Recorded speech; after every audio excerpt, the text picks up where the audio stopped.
Me da mucho gusto estar aquí una vez más en The House. Yo soy Carlos Fernández de Castro. Para los que no me conozcan, soy parte del equipo pastoral. Y bueno, quiero dar la bienvenida a todos ustedes a esta nuestra segunda reunión de este domingo. Último día que vamos a tener estudio en este mes de abril, ya que el próximo domingo sería domingo de... Y bueno, pues estamos muy contentos de estar aquí. Ya se siente la primavera, el calorcito sabroso. Y bueno, contento porque ayer ganaron mis Chivas. No, fue un resultado apabullador, 5-0. Y bueno, pues ayer fuimos al estadio, acá con mi hijo, y pudimos celebrar, un poquito ronquito ya de tantos goles. Pero bueno, vamos a seguir adelante con el tema que tenemos el día de hoy. Y este mes se celebra un mes muy especial. ¿Qué celebramos en el mes de abril? El Día del Niño. Estamos todos aquí reunidos para festejar a todos los niños de nuestra comunidad de House, los niños de México, y un fuerte aplauso a todos nuestros niños que formen parte y los que tienen espíritu de niño también. Y bueno, no solamente quiero felicitar a los niños, sino también a los padres. Porque la labor de ser padre es una labor exhaustiva. Es una gran bendición, pero es un gran reto y es una gran responsabilidad.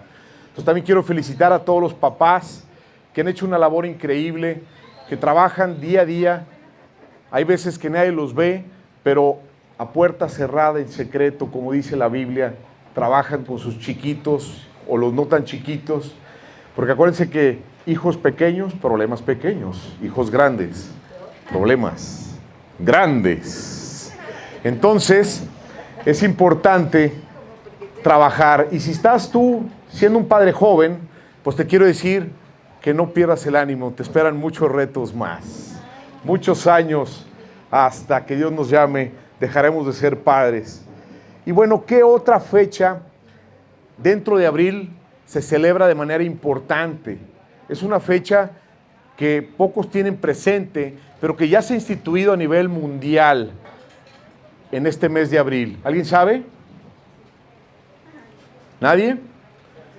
Bueno, en este mes de abril, precisamente el 12 de abril, se celebra también el Día del Trabajo Infantil. Se le celebra la campaña en contra del trabajo infantil. Esto es algo que sucede muchísimo en nuestro país. Y vamos a platicar un poquito de algunas estadísticas y datos relevantes que nos van a poner a pensar realmente. Muchos de nuestros hijos, creo que la mayoría de todos los hijos de The House, no caemos en esta situación donde principalmente se dan en las urbes o en la parte agrícola, donde muchos de los niños son llamados a trabajar desde una edad muy temprana. Y hay 4 millones de los 28 niños que existen en México, 4 millones de ellos trabajan en empleos infantiles y la mitad de ellos en empleos, en trabajos no adecuados.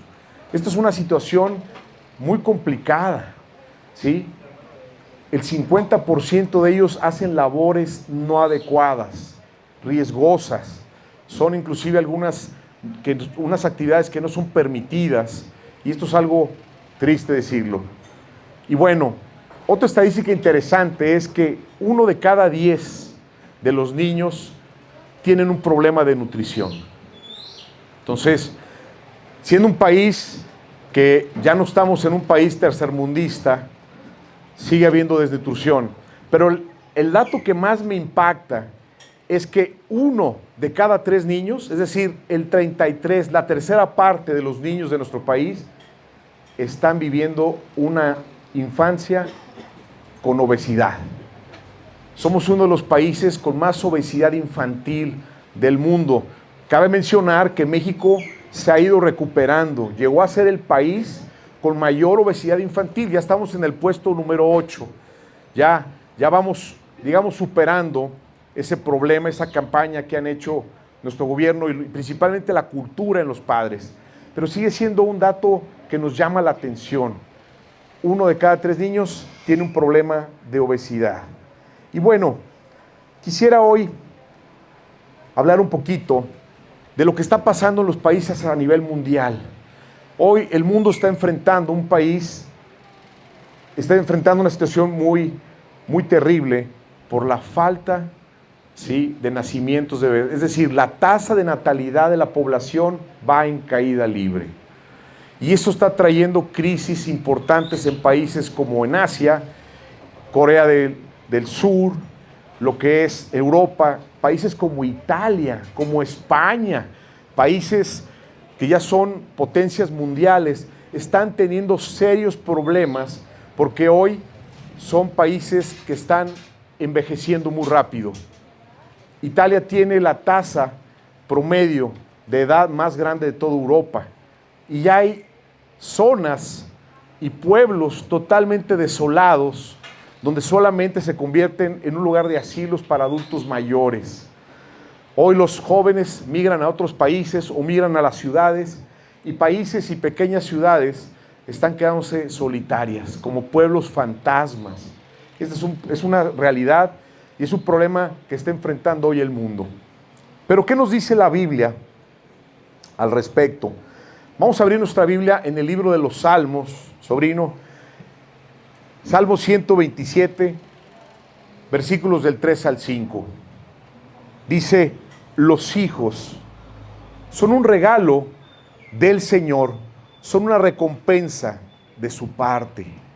Los hijos que le nacen a un hombre joven son como flechas en manos de un guerrero. Qué feliz es el hombre que tiene en su aljaba llena de ellos. No pasará vergüenza cuando enfrente a sus acusadores en las puertas de la ciudad. Qué interesante es este pasaje. Hoy los niños siguen siendo una bendición, ¿sí? Y hoy quisiera hacer una oración especial para el día de hoy, para nuestro tema del día de hoy, pero también orar por nuestros niños de The House, de nuestro país, y también por los padres, para que desempeñen labores importantes en el liderazgo en casa, ¿sí? Vamos a orar y a pedirle a Dios su bendición. ¿Me acompañan? Padre bendito, esta tarde queremos darte gracias porque hoy queremos alabarte y darte la gloria a ti, Dios, pedirte en especial por la vida de todos los hijos de The House, todos los niños y jóvenes que representan la esperanza de nuestra comunidad, de nuestra sociedad, de nuestro país. Te pedimos también por nuestro México y también por la necesidad a nivel mundial, donde hoy se presentan crisis en muchos países que están perdiendo a sus jóvenes y se están haciendo viejos. Gracias porque hoy nos muestras que es una bendición. Te pido por los padres para que les des la fortaleza, la piedad, la paciencia y el amor para cuando pasen esos tiempos difíciles que estés con ellos, que puedan hacer una gran labor, que puedan sembrar la palabra en ellos y que puedan tener hijos que teman al Señor. Te pedimos estas cosas y te damos las gracias por Cristo tu Hijo. Amén. Muy bien. ¿Y qué representan los niños hoy en nuestra sociedad? ¿Qué es? Son criaturas llamadas a convertirse en hijos de Dios y ser la futura esperanza de una familia, de una sociedad, de una comunidad, de un país. Hoy, precisamente, vamos a estudiar la vida de un niño de 8 años detalladamente. Un niño que tuvo que ocupar un puesto, una responsabilidad sin haberla pedido. Un niño a quien su padre fue asesinado y él tuvo que tomar una responsabilidad siendo niño para sumarse a un papel que Dios tenía para él. Y a pesar de las circunstancias adversas, este niño tenía un corazón y quería ser un gran influencer. Hoy se escucha mucho esta palabra, ¿no? Un gran influencer para ser un líder en su época. Entonces, para poder entender el contexto en que vivía este niño, era un lugar oscuro. Había muchísima corrupción, más de lo que te puedas imaginar. Muchísima idolatría. Su abuelo y su padre practicaron la hechicería, la idolatría, inclusive llegaron a sacrificar a sus propios hijos, ¿sí?, al dios Moloch por fuego. Ya hemos escuchado esto en nuestras culturas prehispánicas. ¿Se acuerdan qué hacían nuestros queridos mayas, aztecas y muchas culturas que desafortunadamente se desviaron y practicaron este tipo de cosas que eran detestables para Dios? Pero bueno, ¿qué hay detrás de este niño de 8 años? Aunque el niño todavía no tenía la capacidad de ejercicio, ni tenía voluntad propia, ¿sí? Porque quiero que sepas que la conciencia del ser humano se forma a partir de los 12 años aproximadamente, ¿sí? Un niño cruza una pequeña barrera de la inocencia a la conciencia. Cuando eso sucede, nosotros ya somos conscientes de nuestros actos y lógicamente responsables de lo que hacemos delante de Dios, ¿sí? Todo lo que hacemos de manera consciente, de manera voluntaria, que no es obediencia a Dios, es un pecado, ¿sí? Y esto es algo que lo tenemos que saber todos. Si tenemos hijos pequeños que están en esa frontera, acompañémoslos en ese paso, porque van a experimentar un cambio muy fuerte. Así como cuando un niño viene a la vida, que sale del vientre de la madre, también una persona que cruza esa barrera de la inocencia a la conciencia, es un cambio importante en la vida de esa persona. Y como padres tenemos que acompañar en ese proceso. Los judíos practicaban esta ceremonia cuando tenían 12 años, hacían un ritual donde los niños empezaban a estudiar la Torá, es decir, el Pentateuco, la ley de Moisés, para que fueran conscientes de los mandamientos y de lo que Dios pedía. Bien, ¿qué más hablamos de este niño? Él fue movido a crecer, a buscar el Dios vivo y verdadero, a leer su palabra, a tener temor y a llegar a su presencia con todo su corazón para poder hacer su voluntad. Hoy es importante que entendamos el objetivo de este tema hoy para la comunidad de House.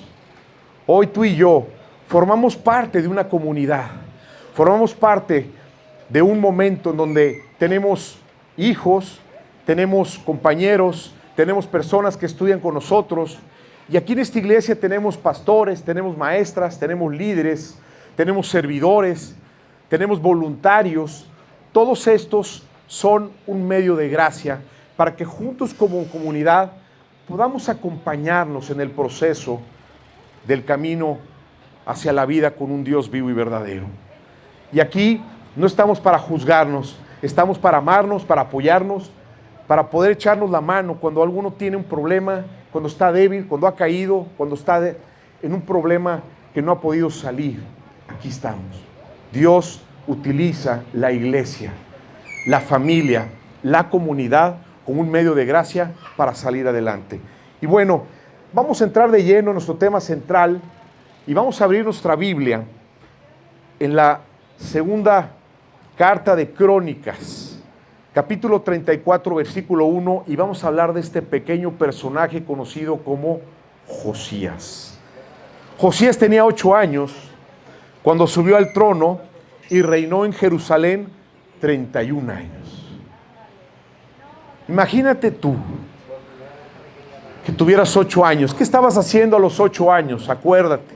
Estabas probablemente en segundo o tercero de primaria.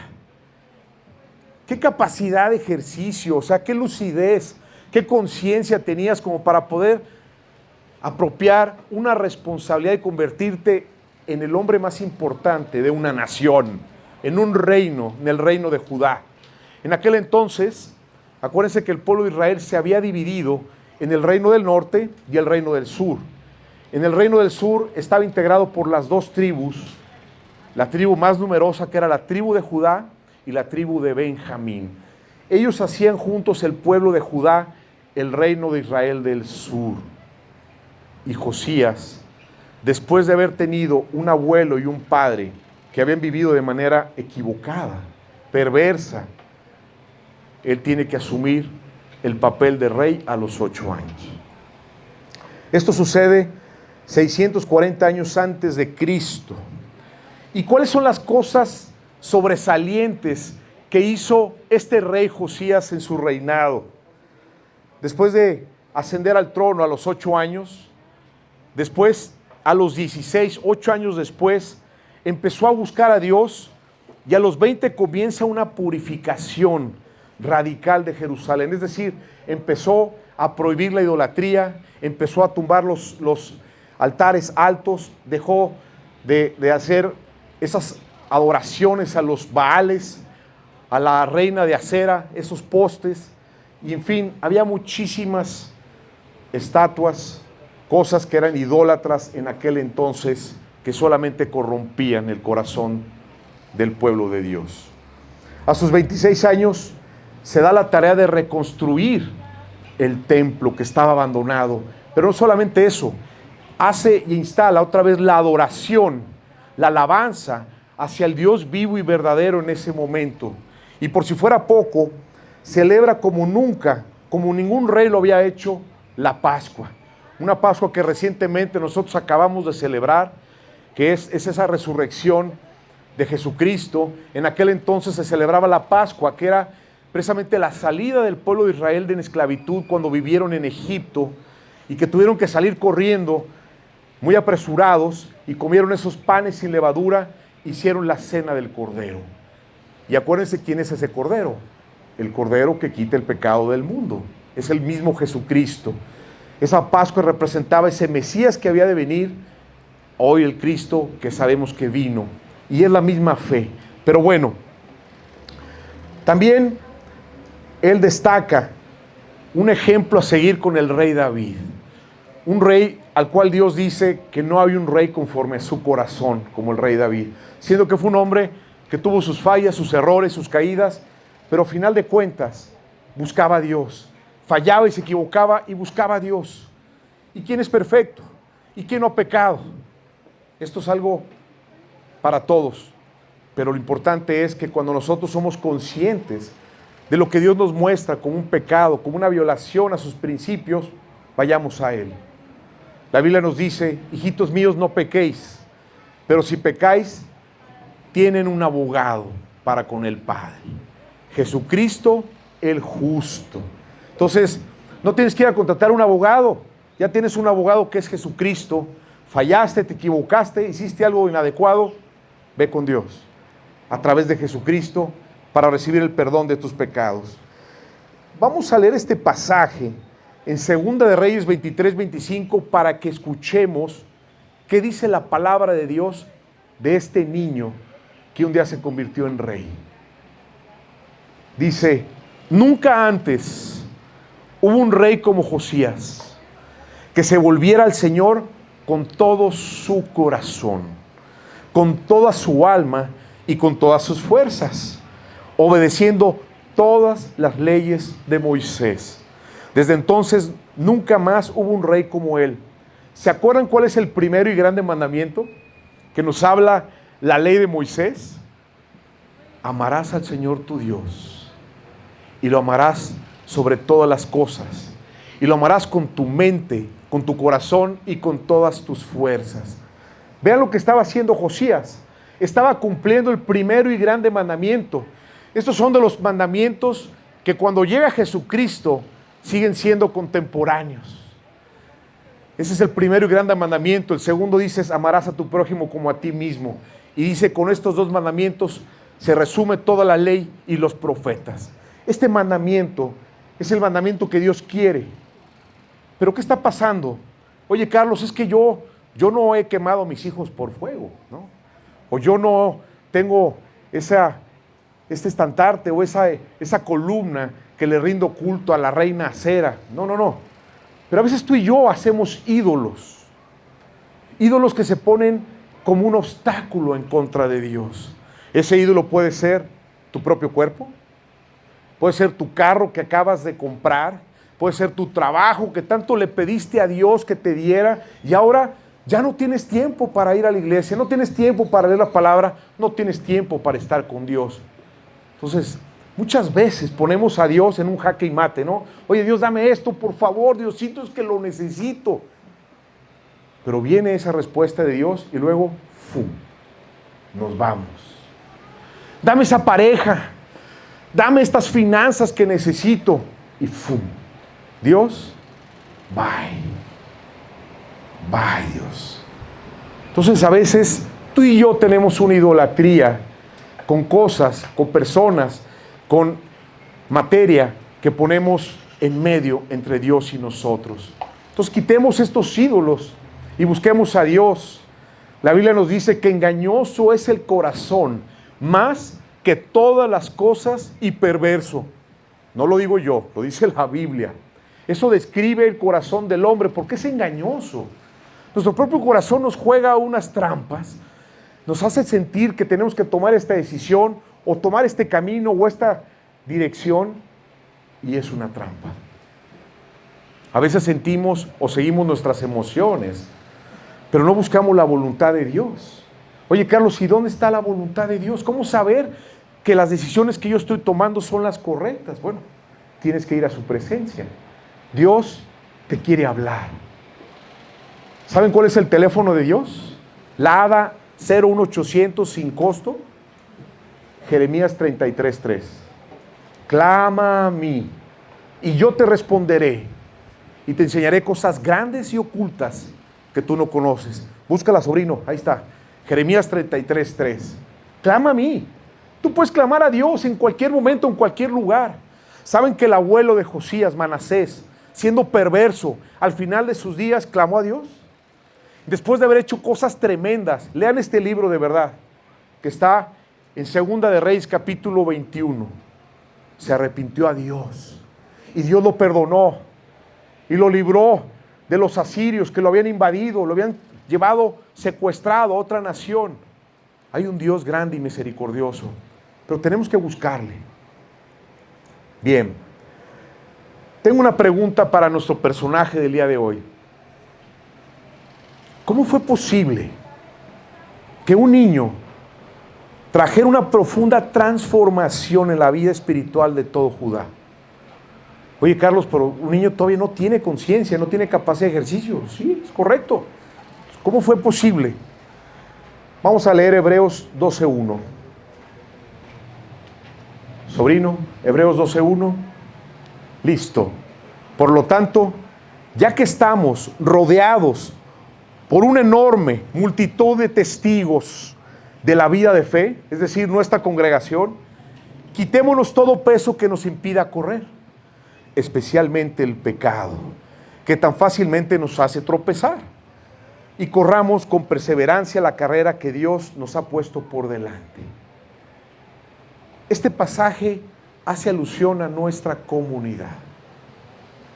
Somos una familia para abrazarnos, para amarnos, para echarnos la mano, para darnos esperanza, para darnos aliento.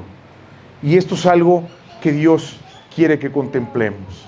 Hoy este tema central se trata de nuestra comunidad, tu familia, tu grupo social, tu iglesia, las personas que tienen una influencia importante sobre ti, tu maestro, tus mentores, tus coaches. ¿Quiénes son? Hoy quiero que medites quiénes han sido las personas de mayor influencia en tu vida, para que tú puedas hoy empezar a revisar todo esto. Josías tenía 8 años y dice la Biblia que habían pasado 8 años más, y a sus 16 años dice que apenas comenzó a buscar a Dios. Claro. ¿Qué sucedió durante esos 8 años, de los 8 a los 16? Unas personas alrededor habían marcado la vida de Josías y estaban ayudándole a gobernar, a llevar a cabo todo lo que fue el papel de un rey en aquel entonces. Josías tuvo valiosas personas de influencia, personas que marcaron su vida.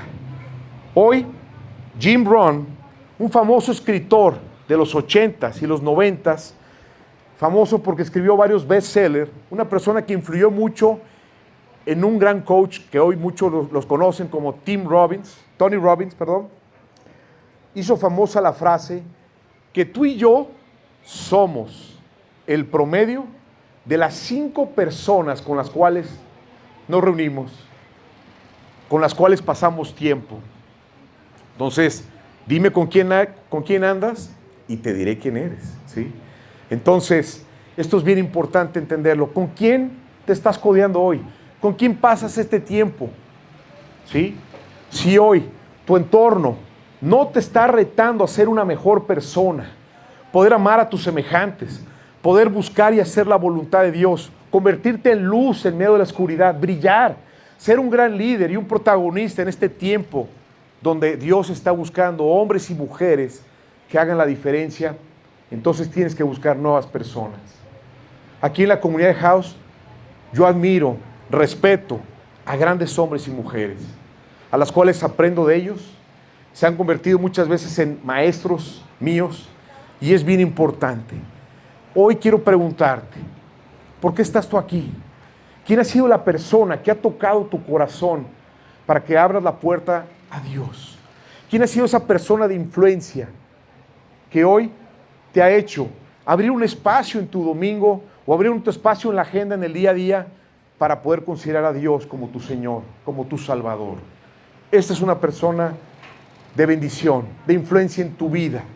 Y aquí en The House hay muchas personas como esas. Vamos a estudiar las 5 personas que influyeron de una manera poderosa en la vida de Josías. Número 1, su madre Jedida, así se llamaba. Mujer, esposa y madre, cuyo marido actuó de manera perversa. Sin embargo, ella jamás se desvió del objetivo. Ella quería caminar delante de Dios. Ella quería tener temor de Dios. Y aunque guardaba silencio, porque su esposo era el rey, no quería ponerse en contra de él. Y esto muchas veces pasa en una familia, en una pareja, en una relación. Muchas veces hay personas que quieren hacer las cosas que a Dios no le agrada. Pero hay alguien que quiere buscar y tiene temor de Dios. ¿Qué tenemos que hacer? Tenemos que orar. Tenemos que estar esperando la respuesta de Dios. Yo tuve un tiempo, en una época de mi vida cristiana, donde mi corazón estuvo frío, frillón, ¿sí?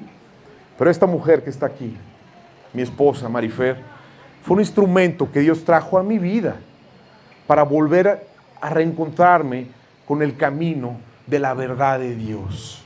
Y hoy, heme aquí, al frente, porque si conocieran mi vida saldrían corriendo.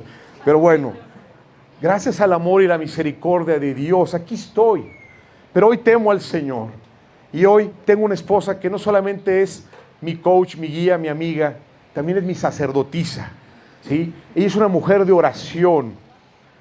Todos tenemos que aspirar a tener una persona así.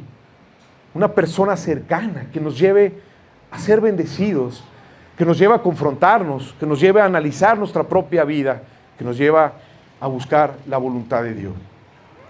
¿Quiénes son esas personas en tu vida? Medita. Número 2. Vamos a ver Segunda de Crónicas, versículo 34, capítulo 34, versículo 14. Dice, mientras sacaban el dinero recaudando para el templo del Señor, el sacerdote Hilcías encontró el libro de la ley del Señor que se escribió Moisés. ¿Quién era Hilcías? Cada persona tenemos que tener una persona de influencia. Tú y yo tenemos que tener un coach, un mentor, un guía, alguien que nos pueda confrontar, que no nos dé por nuestro lado, que no solamente nos haga sentir bien, que también nos diga nuestras verdades, que a veces nos tenga que sacudir, y por qué no, dice que un buen amigo te hará llorar, que muchas veces te confronte para que busques a Dios. Hilcías era el sumo sacerdote, era la influencia espiritual en toda la nación de Judá, a pesar de que estaba corrompida, a pesar de tanta idolatría. ¿Saben a quién creó Hilcías? A uno de los más grandes profetas de la historia de la Biblia, Jeremías. Hilcías fue padre de Jeremías. Entonces esto fue muy importante para que veas lo que... Pero antes de que Hilcías se manifestara, él fue un gran líder para Josías. Una persona que tuvo una gran influencia y promovió una vez más la adoración a Dios, la alabanza, la comunión al Dios vivo y verdadero. Número 3. Vamos a ver 2 de Crónicas 34 del 15 al 16. Dice: Hilcías le dijo a Safán, secretario de la corte: he encontrado el libro de la ley del templo del Señor. Entonces Hilcías le dio el rollo a Safán. ¿Quién era Safán? Safán era el secretario de gobierno en aquel entonces en el reinado de Josías. Era la persona más importante políticamente después del rey. Una persona de gran influencia, con gran poder. Sin embargo, este hombre jamás utilizó su poder y su autoridad a favor suya. Nunca fue protagonista. Vemos un testimonio y un corazón de este gran líder que apoyó a un niño como Josías mientras él maduraba a convertirse en el rey que llegó a ser. Ese rey que admiraban todos y del cual la Biblia se expresa que nunca hubo un rey como Josías. Esto es lo que hace una persona a tu alrededor. Entonces, ¿de quién te está rodeando? ¿Quién es ese líder espiritual a tu lado? ¿Quién es ese mentor que te está guiando? ¿Quién es esa persona? Si no tienes que buscar a alguien para buscar ese crecimiento. Dice que Safán también dijo al rey, el sacerdote Hilcías, en el siguiente versículo 18 y 19, dice: Safán también le dijo al rey, el sacerdote Hilcías me entregó un rollo. Así que Safán se lo leyó al rey. Cuando el rey oyó lo que estaba escrito en la ley, rasgó su ropa en señal de desesperación. En el momento que Josías conoció la ley, que en ese momento era la Biblia para nosotros, era el Torá, era la verdad, los mandamientos que en ese momento regían la vida moral y espiritual del pueblo de Israel. Cuando él conoce la verdad, se da cuenta que habían vivido equivocadamente, que habían vivido pecaminosamente. Se rasga las vestiduras avergonzado y hace duelo y se pone a llorar. Pero un hombre como Safán pudo haber desviado este rollo, pero no, se dio cuenta del valor que tenía y fue y se lo leyó al rey y produjo este efecto poderoso en donde el rey se rasga las vestiduras. ¿Alguna vez has sido confrontado por alguien que literalmente o metafóricamente rasgues tus vestiduras porque has sido confrontado en algo que Dios está diciendo que cambies? Algo que probablemente tengas que dejar, algo que te está afectando, algo que te está impidiendo una comunión con Él. Safán fue este hombre influyente. Número 4, Segunda de Reyes, capítulo 22, versículos del 11 al 13. Dice: cuando el rey oyó lo que estaba escrito en el libro de la ley, rasgó sus ropas en señal de desesperación. Luego dio las siguientes órdenes a Hilcías, el sacerdote, a Ahicam, hijo de Safán, a Acbor, hijo de Micaías, a Safán, secretario de la corte, y a Asaías, consejero personal del rey. ¿Quién era este personaje tan importante para el rey? Era su mejor amigo, era su consejero personal. Quiero que sepas que en la realeza no todo el mundo tiene acceso al rey, pero este consejero podía entrar en los atrios, en la presencia del rey, y era una persona que tenía la libertad de poder llegar, platicar como amigos y poder decirle al rey las cosas que él pensaba y sentía. Entonces, este hombre fue de gran bendición. Fue consejero personal y amigo del rey que estuvo durante todo este proceso con el rey.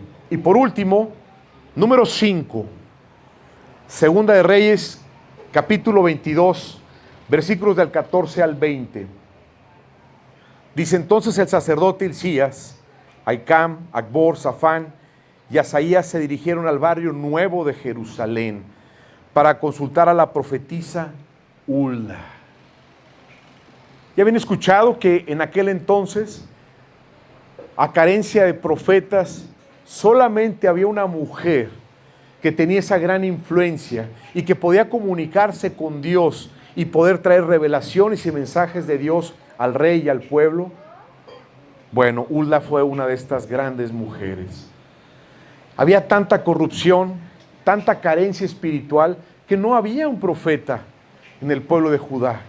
Tuvo que ser una mujer, Hulda, tuvo que ser un instrumento hermoso que Dios utilizó para poder iluminar en ese momento al sumo sacerdote, al secretario de gobierno, al consejero y al propio rey, en lo que Dios les quería mostrar. ¿Y qué les dijo esta profetisa? Dice, esto dice el Señor: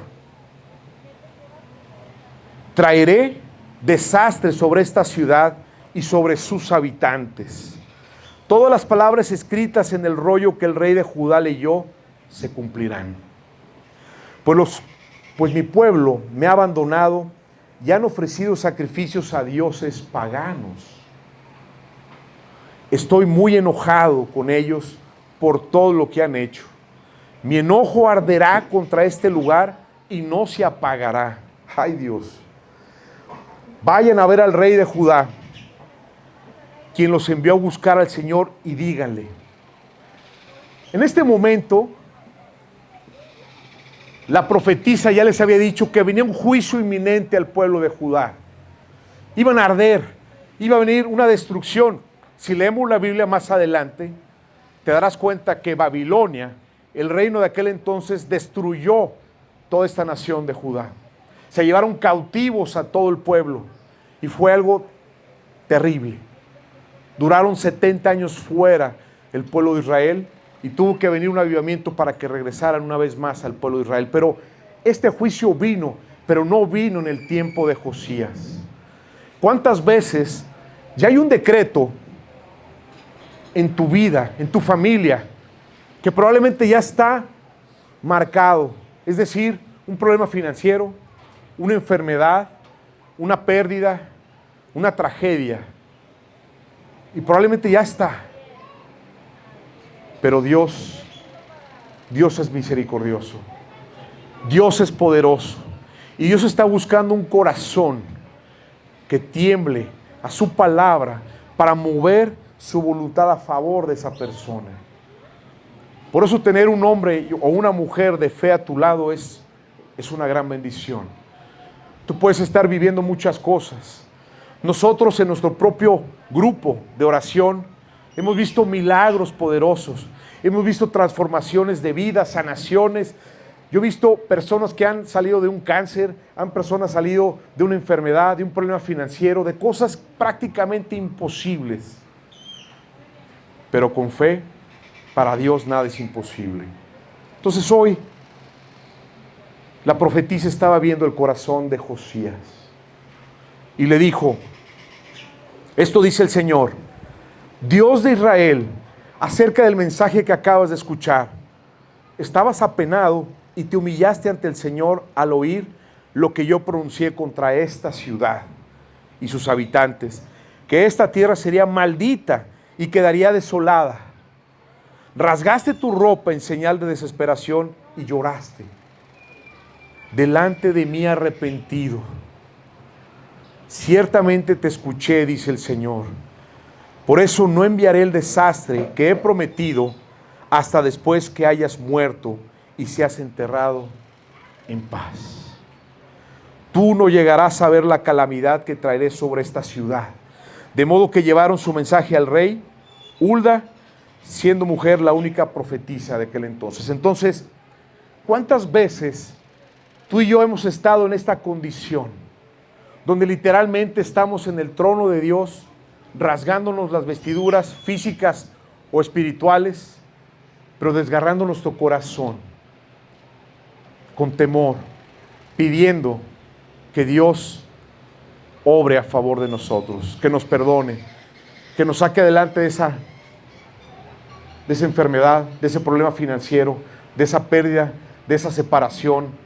¿Cuántas veces Dios está listo para escuchar tu arrepentimiento, escuchar tu voz? Y como comunidad podemos también ayudarte a orar para que juntos luchemos ante este desafío o esos retos que se te presenten en tu vida.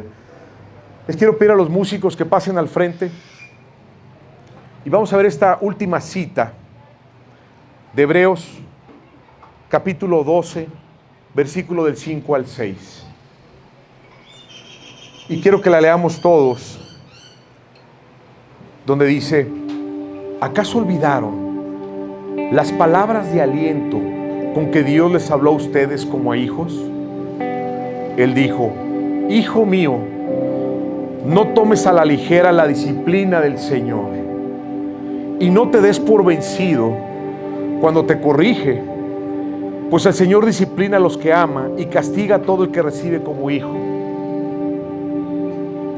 Muchas veces nuestros hijos no les gusta que como padres disciplinemos porque han cometido algún error, pero un padre que no disciplina a su hijo lo está despreciando. Un padre que no estorba a su hijo, que no le pone límites, que no lo abraza en amor y de repente le dice que por ahí no es el camino, no está cuidando de él. Dios, como Padre Celestial, nos estorba muchas veces. Trae pruebas, trae situaciones, trae condiciones, trae quebrantos, trae disciplinas. No para hacernos sentir mal, no porque sea un Dios de ira, sino es un Padre de amor. Y la disciplina, como dice la Biblia, al principio no es causa de gozo, sino de tristeza, pero produce fruto apacible por los que en ella han sido ejercitados. Entonces, hoy, comunidad de House, amigos que nos están escuchando, no rechacemos la instrucción, no rechacemos muchas veces la disciplina, no rechacemos la dirección que Dios quiere traer a nuestras vidas, porque detrás de esto viene un fruto apacible, viene esa transformación. Y probablemente aquí entre nosotros hoy exista ya ese corazón que Dios va a tocar y que va a encender una gran flama para traer un gran avivamiento que hoy necesita nuestra ciudad, nuestro estado, nuestro país. Que venga un gran avivamiento, que tengamos un amor por Dios, un amor por su palabra, un amor por hacer su voluntad, que tengamos temor de estar separados de Él. Esto es lo que Dios quiere, esta es su voluntad, que es buena, agradable y perfecta. No importa si estamos viviendo en un entorno oscuro, gris, lleno de pecado. Josías vivió en esta época. Sin embargo, él quiso hacer la diferencia. Hoy probablemente estemos en un hogar, en una colonia, en una escuela, en un trabajo tóxico, diferente, difícil. Estamos en una ciudad con problemas, estamos en un país con una carencia política y con muchas cosas. Estamos en una sociedad que cada vez carece de principios y valores. Estamos en un lugar donde hace falta el amor. Ese amor con el cual Dios nos amó y se entregó por nosotros en la cruz. Hoy no podemos justificarnos. Hoy tenemos que pedirle a Dios. Y quisiera terminar hoy nuestra reunión para que me acompañen, para que unamos hoy un mismo corazón y un mismo sentir por esta comunidad, para pedirle a Dios que nos ayude a levantarnos, a hacer luz. Pero primeramente tenemos que volvernos a Él con todo nuestro corazón. Acompáñenme a orar. Bendito Padre, hoy queremos darte gracias porque a través de la vida de un niño como Josías, pero también a través de la comunidad y de estas personas que influyeron en él, levantaron un gran rey. Y no solo eso, una gran influencia para buscarte a ti. Déjanos hoy hacer espacios abiertos en nuestros corazones. Y hoy unimos esta oración en un mismo sentir, para que tú, Dios, nos perdones, nos limpies, nos restaures y que podamos hoy convertirnos en líderes y ser protagonistas en este mundo lleno de carencias, con falta de amor. Hoy queremos hacer tu voluntad. Queremos hacer de ti, Jesús, nuestro Señor y Salvador. Te entregamos nuestras vidas y aceptamos tu regalo de la salvación, ese sacrificio que hiciste en la cruz. Queremos ser tus seguidores, que seas nuestro Señor y que podamos sembrar tu palabra donde quiera que vayamos. No importa si el entorno está difícil, oscuro. Haznos seres valientes y levantémonos, Señor, en un mismo espíritu para levantar nuestras familias, nuestra sociedad, nuestra ciudad, nuestro país, y que traigas este avivamiento que tanto esperamos, esperando tu próxima venida. Pedimos estas cosas, Dios, en el nombre santo y por los méritos de Cristo, tu Hijo, nuestro Señor y Salvador. Amén.